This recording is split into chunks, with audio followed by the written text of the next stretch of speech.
కేంద్ర ప్రభుత్వ పథకాల అమలు, ఇరిగేషన్, వ్యవసాయం, గ్రామీణాభివృద్ధి, వైద్య ఆరోగ్య శాఖలపై అధికారులతో సమీక్ష నిర్వహించినట్లు ఎంపీ పురంధేశ్వరి తెలిపారు.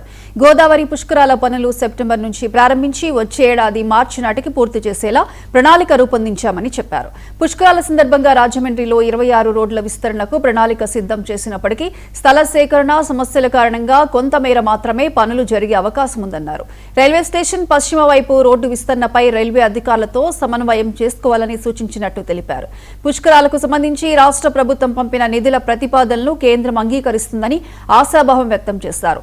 840 కోట్ల రూపాయలతో బుట్టాయిగూడెం కోవూరు జాతీయ రహదారిని మంజూరు చేసిన కేంద్ర మంత్రి నితిన్ గడ్కరీకి ఎంపీ ధన్యవాదాలు తెలిపారు.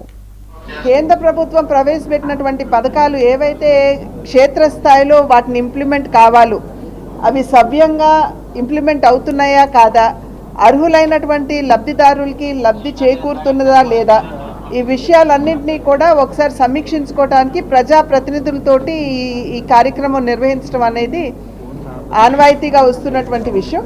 ఇది కేంద్ర ప్రభుత్వం యొక్క డైరెక్షన్స్కి అనుగుణంగా ఈ యొక్క కార్యక్రమం ప్రతి 4 నెలలకు ఒకసారి నిర్వహించాలి అని చెప్పి కేంద్ర ప్రభుత్వం డిసిషన్ తీసుకుంది. ఎందుకంటే కేంద్రం ఢిల్లీలో ఉన్న తర్వాత ఇక్కడ క్షేత్రస్థాయిలో ఉన్నటువంటి విషయాలు వారి దృష్టికి రావాలి.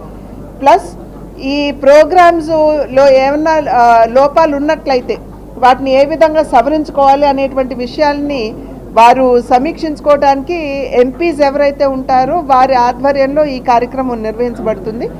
అయితే ఈ కార్యక్రమానికి అధికారులతో పాటు ప్రజాప్రతినిధులు, ఇక్కడ మీరు ఎమ్మెల్యేలు అందరూ కూడా ఇక్కడికి వచ్చారు.